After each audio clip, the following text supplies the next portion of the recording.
Another landlord in New York is facing a lawsuit from the New York Attorney General for refusing to rent to Section 8 tenants. And now that landlord faces $300,000 in fines.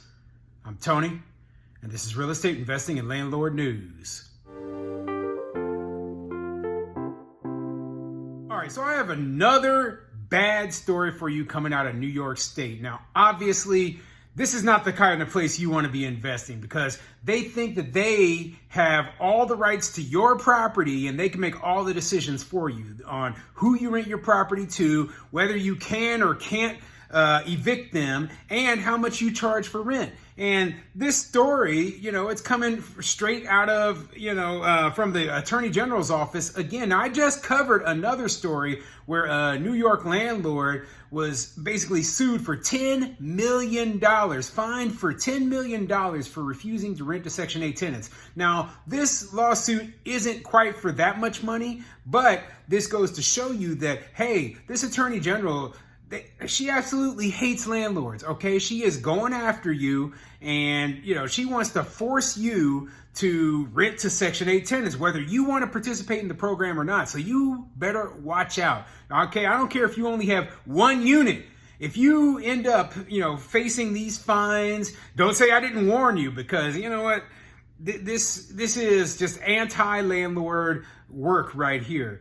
Rather than saying, hey, you have the right to decide who you rent to, what programs you want to participate in or not, they're going to come after you and charge you a whole bunch of fines and fees. And, that's wrong. It's ridiculous and it's wrong. Okay, the program is supposed to be voluntary. I said that in the last video. I've said it in all these videos. Section 8 is supposed to be voluntary. Okay, the federal government made it so that landlords could choose whether they wanted to participate or not. And in the case of these programs, a lot of landlords don't, because of all of the nonsense involved with them. And man, I'm frustrated. I feel bad for the landlords up in New York who have to deal with this nonsense. Okay? So before I get into the article, go ahead, hit the like, subscribe button, and leave a comment down below.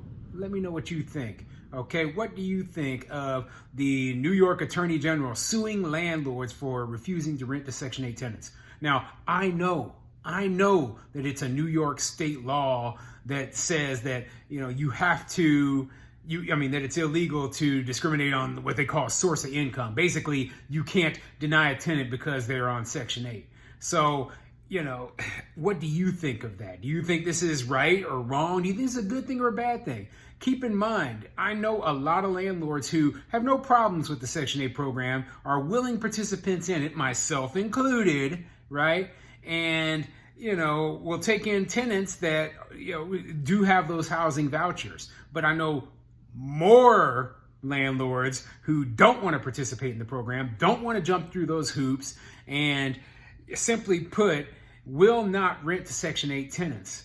Now, in a place like New York, I say follow the law. Okay, wherever you're investing, follow the law. The last thing you want to do is get caught up in a situation like this where, hey, the state had this law and you were ignoring it, and now, they're coming after you. They're targeting you because they think you're rich and they're taking your money away.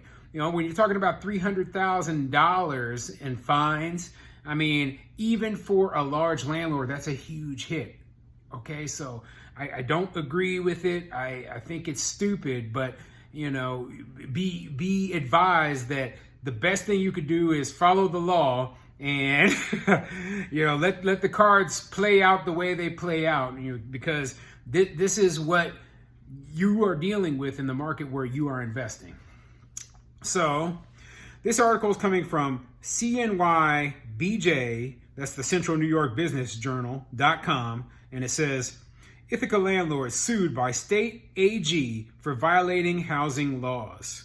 Yeah, and I think that this Attorney General is just trying to make an example out of landlords, and that it's kind of like this same Attorney General is out there trying to sue Donald Trump, trying to make an example because she's trying to get reelected. That's all this really is about. Okay, so let's get into the article and see what it says. New York Attorney General Letitia James is suing landlord Jason Fain, his company Ithaca Rental Company, and his related entities for denying housing to low-income tenants in violation of New York's housing laws against source of income discrimination. According to James, an investigation by her office found that Fain and his real estate agents refused to accept Section 8 vouchers at his properties, and that agents at Ithaca Renting repeatedly told renters they do not accept government assistance vouchers. Through the lawsuit, James seeks to require that Fain stop denying housing to those with Section 8 vouchers, pay $300,000 in civil penalties, reform employee policies and training for all agents, and set aside 5% of his residential housing units exclusively for Section 8 vouchers.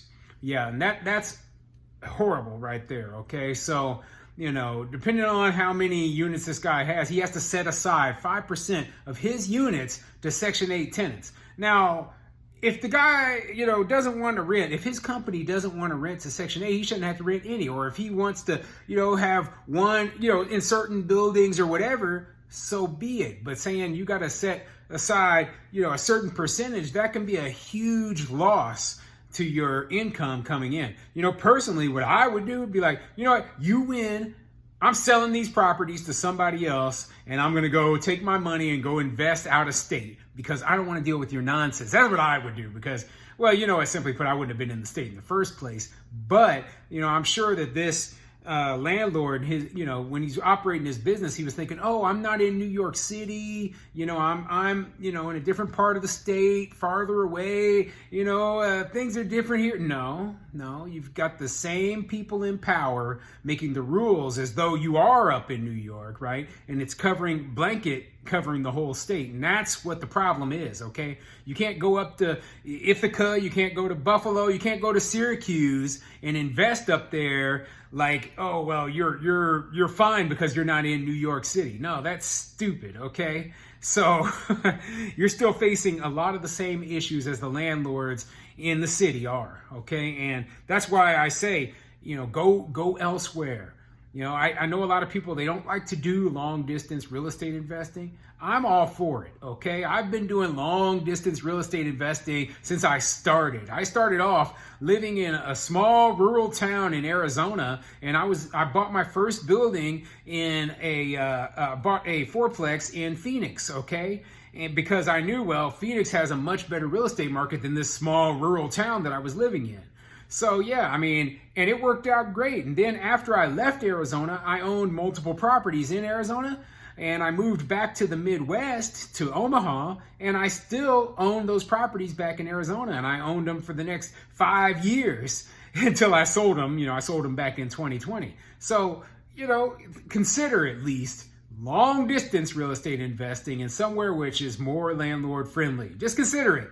Okay.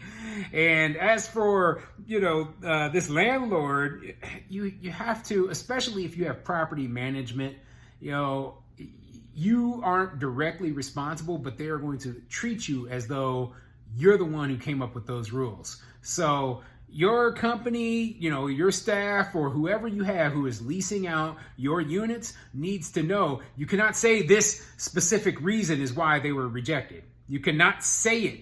When you say it out loud, when you say it on the phone, when you tell the person directly, oh, we don't accept Section 8 vouchers, guess what? They're going to come after you, okay? They're going to come after you because they'll know.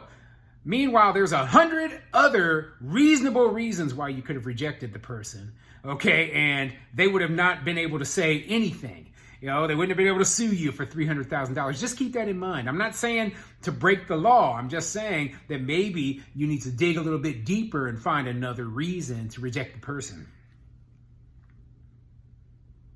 Denying housing to New Yorkers based on their source of income is not only illegal, but it's also worsening the housing crisis. We are taking action to protect vulnerable tenants, keep New Yorkers in their homes, and enforce the law, James said in a news release. Assistant Attorney General Stephanie Milks of the Binghamton Regional Office is handling the matter. And I'm going to skip down a little bit in the article because they go over to what happened to actually initiate this lawsuit, okay?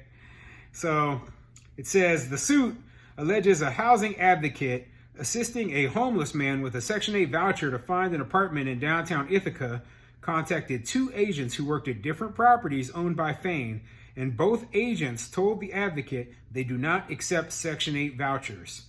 The lawsuit alleges this led to the homeless man remaining homeless for at least another year.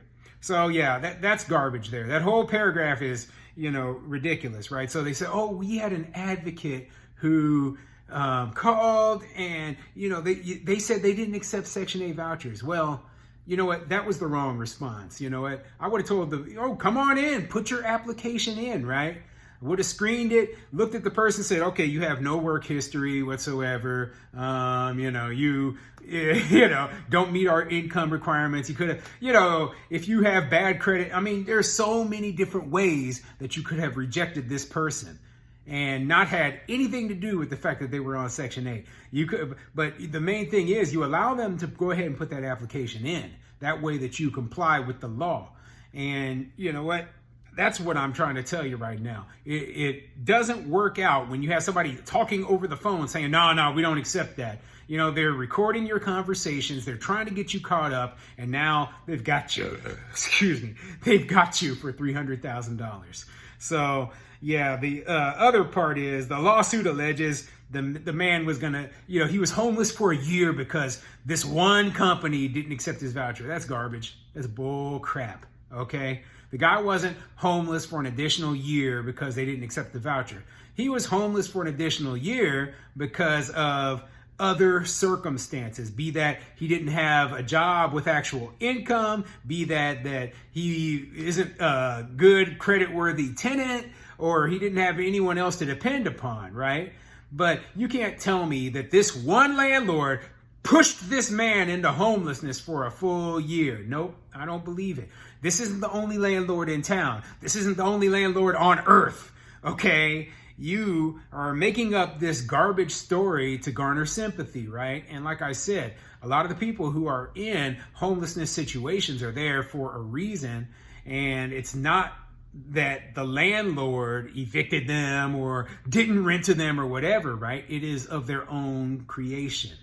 So yeah, interesting story. I just wanted to warn landlords up in New York to watch out. This attorney general obviously hates landlords, hates property rights, and thinks that, hey, the government should be the one in charge of deciding who your tenants are going to be.